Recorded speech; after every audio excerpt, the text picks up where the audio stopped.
اعوذ باللہ من الشیطان الرجیم بسم اللہ الرحمن الرحیم السلام علیکم ورحمۃ اللہ وبرکاتہ۔ سورہ بقرہ کی آیت 183 میں اللہ پاک فرما رہے ہیں کہ اے ایمان والو، تم پہ روزے فرض کیے گئے ہیں جیسے ان پر فرض کیے گئے تھے جو تم سے پہلے تھے، تاکہ تم پرہیزگار ہو جاؤ۔ اس آیت سے صاف پتہ چلتا ہے کھلے صاف لفظوں میں کہ ہم پرہیزگار ہو جائیں، اور اس کے لیے روزہ رکھنا ایک مکمل ہیلپنگ ٹپ ہے، یعنی علم بھی دیا جا رہا ہے اور اس پہ عمل کرنے کا طریقہ بھی بتایا جا رہا ہے۔ اور پھر سورہ بقرہ کی آیت 184 میں فرمایا جا رہا ہے، یہ روزے گنتی کے چند روز ہیں، جو کوئی تم میں بیمار ہے یا سفر میں ہے تو وہ اس بیماری یا سفر میں چھوٹ جانے والے روزے صحت مند ہو جانے کے بعد رکھے، اور اگر نہ رکھ سکے تو ایبسنٹ ہوئے روزوں کا فدیہ یہ ہے کہ کسی مسکین کو کھانا کھلا دے، اور اگر خوشی سے کھانا کھلا دے تو یہ اس کے لیے بہتر ہے، اور روزہ رکھنا ہی تمہارے لیے بہتر ہے۔ بہن بھائیوں، یہ اتنی اہم عبادت ہے، ریاضت ہے انسان کے لیے کہ اللہ پاک نے پھر سمجھایا سورہ بقرہ ہی کی آیت 185 میں کہ رمضان وہ مہینہ ہے جس میں قرآن اتارا گیا، جو لوگوں کے واسطے ہدایت ہے، اور ہدایت کی روشن دلیلیں ہیں اس میں، اور حق و باطل میں فرق کرنا، تمیز کرنے کے لیے تربیت ہے اس میں انسان کے لیے۔ سو جو کوئی تم میں سے اس مہینے کو پالے تو اس کے روزے رکھے، جو کوئی بیمار یا سفر میں ہے تو دوسرے دنوں سے اس کی گنتی پوری کر لے۔ اللہ تم پہ آسانی چاہتا ہے اور تم پر تنگی نہیں چاہتا، اور تاکہ تم گنتی پوری کر لو، اور تاکہ تم اللہ کی بڑائی بیان کرو اس پر کہ اس نے تمہیں ہدایت دی، اور تاکہ تم شکر کرو۔ کس قدر اہم آیت ہے، جس میں یہ بات تو صاف ہے کہ ایک سال کے 365 دنوں میں یہ 30 یا 29 دن ایک انسان کی روحانی، اخلاقی، جسمانی زندگی کے لیے بے حد اہم ہیں، جن میں یہ ریاضت روزے والی ہونی اشد ضروری ہے۔ اگر کسی وجہ سے یہ تعداد کم پڑ گئی تو تعداد پوری کرنا پھر بھی ضروری ہے۔ کتنی غور کرنے والی بات ہے بہن بھائیوں کہ اگر ہم یہ دن پورے کر لیتے ہیں تو پھر پائیں گے اللہ کے راستے کی آسانی، اللہ کا قرب، اللہ کی ہدایت کا راستہ، فرق کر سکیں گے حق اور باطل میں، اور شکر گزاری کی عادت پا لیں گے۔ ورنہ سیدھی سی بات ہے کہ پھر سارا سال ناشکری، مایوسی، اپنی قسمت کے رونے، دنیا داری کے مسائل کا سامنا، اور رب پاک سے گلے ہی کرتے رہ جائیں گے، کیونکہ روحانی اور جسمانی جو ریاضت رب پاک، رب مرشد کامل، استاد کامل نے بتائی، اس پہ عمل نہیں کیا۔ یہاں تلاش ہوتی ہے مرشد مل جائے، وہ طریقے بتائے کہ مراقبہ کرو، اس میں سانس ایسے لینا ہے، پھر یہ ورد کرنا ہے، ایسے لباس پہننا، ایسی خوراک کھانا، یہ وقت ہو، رات کا وقت ہو، شام کا وقت ہو۔ یہ سب سن کر ایک سالک، ایک مرید اپنے اس انسانی مرشد کی بات پہ عمل کرتا ہے، پھر اس پہ کچھ پاتا ہے۔ جو عمل نہیں کرتا ایک انسان کی اچھی ہدایت کا بھی، تو وہ دنیا کے معاملات میں بھی ناکام ہو جاتا ہے۔ یہاں تو رب پاک، رب العالمین طریقہ بتا رہے ہیں، طریقت دکھا رہے ہیں، متقی ہونے کا، پرہیزگار ہونے کا، اور نمونہ دیا رسول اللہ صلی اللہ علیہ وآلہ وسلم کی زندگی سے، تقوی کا راستہ دکھایا، اور پھر اس پہ فرما رہے ہیں سورۃ الحجرات آیت 13 میں اے لوگو ہم نے تمہیں ایک ہی مرد اور عورت سے پیدا کیا ہے اور تمہارے خاندان اور قومیں جو بنائی ہیں تاکہ تمہیں آپس میں پہچان ہو۔ بے شک تم میں سب سے زیادہ عزت والا اللہ پاک کے نزدیک وہ ہے جو تم میں زیادہ پرہیزگار ہے۔ بے شک اللہ سب کچھ جاننے والا خبردار ہے۔ یہاں بھی بات ہوئی تو پرہیزگاری کی بہن بھائیوں، اور بتا دیا گیا کہ کوئی شیعہ ہے، سنی ہے، شیخ ہے، پٹھان ہے، سندھی ہے، پنجابی ہے، بٹ ہے، کھوکھر ہے، ایوان ہے، جٹ ہے، ارائی ہے، چودھری ہے، تو صرف پہچان ہی پہچان ہے کہ یہ فلاں اس خاندان سے ہے، مگر سب سے اونچا خاندان اس کا، سب سے اونچا وہ بندہ ہے جو پرہیزگار ہے، متقی ہے۔ تم سب میں سب سے زیادہ وہی ہے اللہ پاک کے قریب، نہ تمہارا پیسہ، نہ تمہاری جائیدادیں، نہ تمہارے بڑے بڑے خطرناک لوگوں سے تعلقات۔ اور سورہ دخان میں اللہ پاک نے آیت 51 میں فرما دیا کہ گویا فیصلہ دے دیا جنتیوں کا، ہدایت والوں کا، صراط مستقیم پہ چلنے والوں کا، کہ بے شک پرہیزگار ہی امن کی جگہ ہوں گے۔ صاف بتا دیا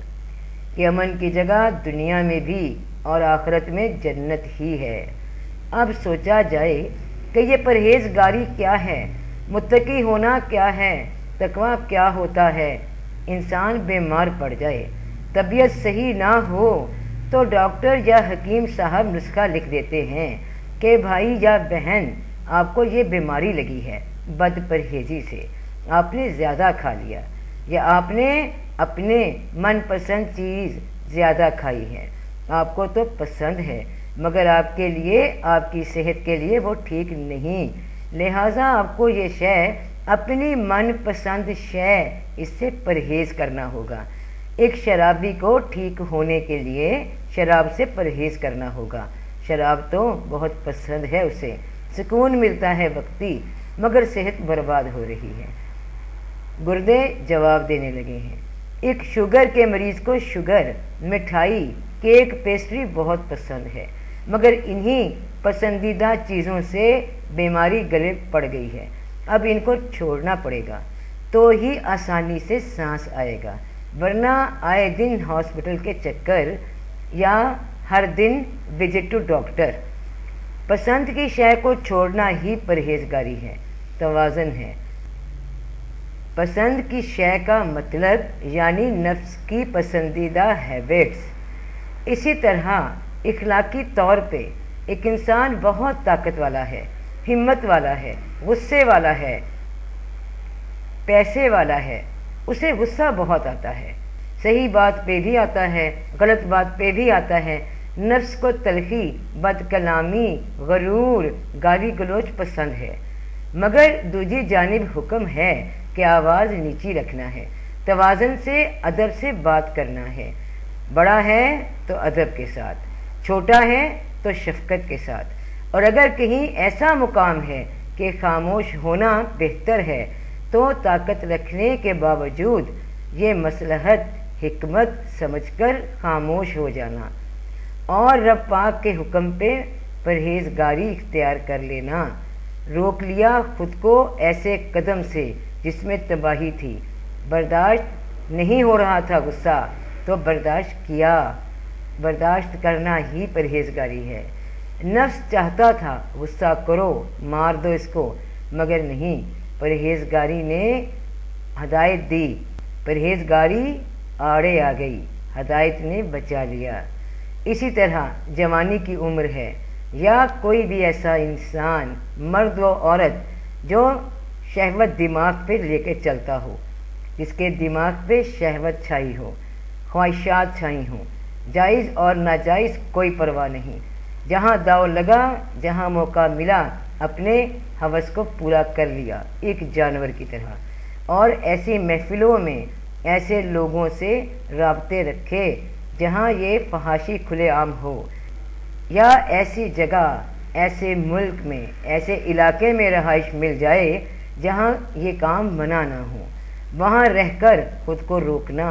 اس نفس کی خواہش سے جو مجبور کر رہی ہو گناہ کی دعوت پہ۔ یہاں پرہیز کرنا نہ صرف جسمانی بلکہ نظر کا، جسم کا، کان کا، اور خوف خدا رکھنا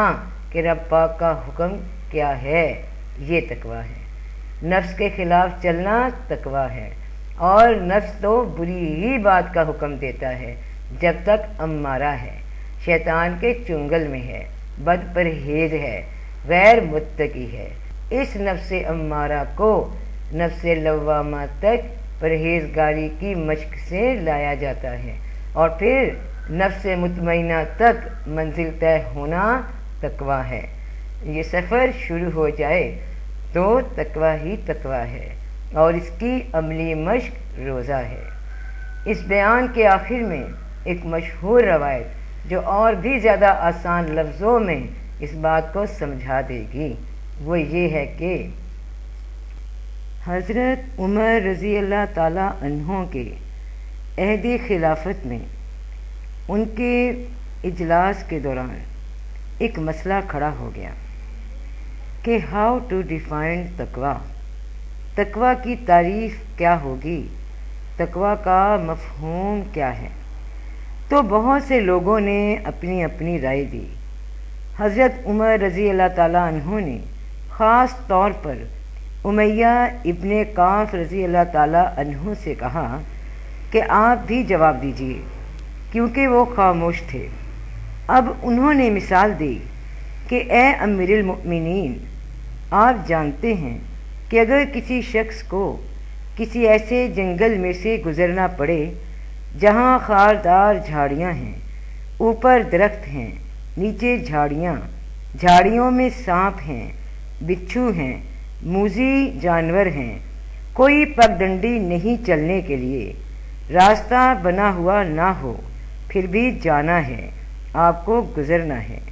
آپ کو کوئی پتہ نہیں، پاؤں آپ رکھیں کہیں گھاس پر، اور اس گھاس میں کوئی جان لیوا سانپ ہو جو آپ کو ڈس لے،